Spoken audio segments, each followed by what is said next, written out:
happen is going to be where the x is in the numerator or the denominator. Okay, so there'll be some kind of fraction here. And the book kind of gives a really long, confusing explanation where they use lots of letters and numbers. But I just want to show you, like, we're going to graph something that looks like this. Like 2x cubed plus 3x plus 1 over like x squared minus 4. Something like that. That's the kind of stuff we're going to graph in this chapter. Okay? And we're going to break it down so that we graph each part, and it really won't be too bad. This only happens when the bottom function is not equal to 0. Okay? All right, few definitions that you need to know. First of all, and then I'll go explain each of these definitions through an example. But the first definition is how to find the x-intercept. The x-intercept is the zeros of the numerator. The zeros of the numerator.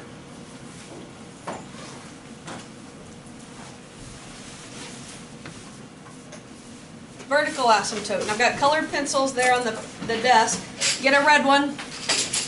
Red color pencil, red pen. Vertical asymptote, we're always going to write with a red line. The vertical asymptote is found by finding the zeros of the denominator.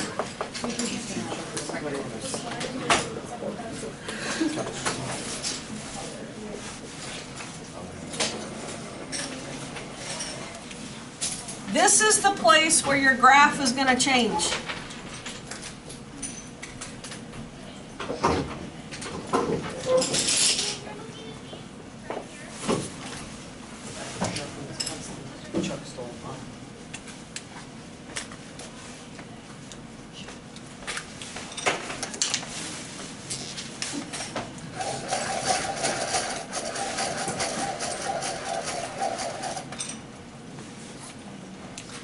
Horizontal asymptote, we're going to do green for that one.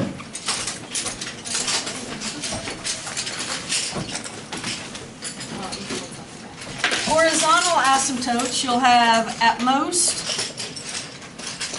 one, maybe none. Maybe none.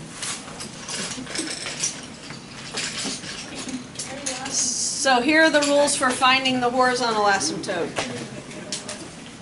This makes no sense now, and I know that, but you're going to want these to go back and look at, so that's why I'm giving them to you. So here are the rules for finding the horizontal asymptote. You're going to look at the degree of the polynomial of the numerator. And if the degree of the polynomial in numerator is smaller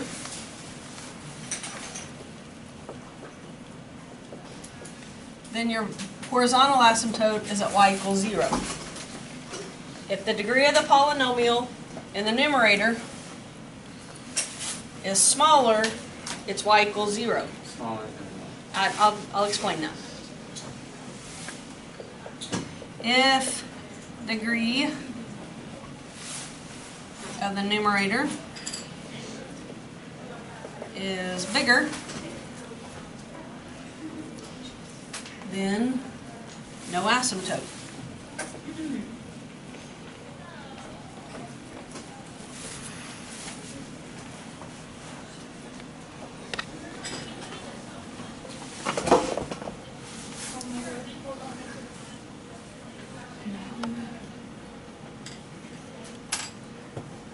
If the degree in the numerator is bigger than, I should have said the denominator, is bigger, then there's no asymptote. This will make sense in a minute, I promise. If the degrees are the same,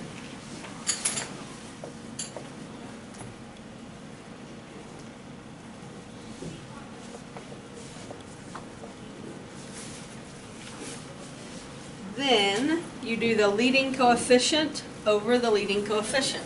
And I'll explain that. Y equals leading coefficient over leading coefficient.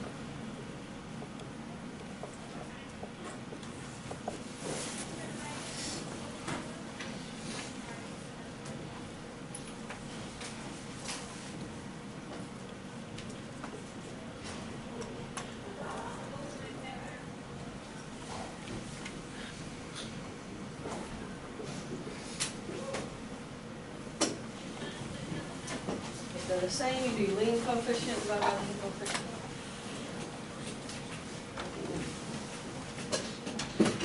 Okay, here's what I mean by that.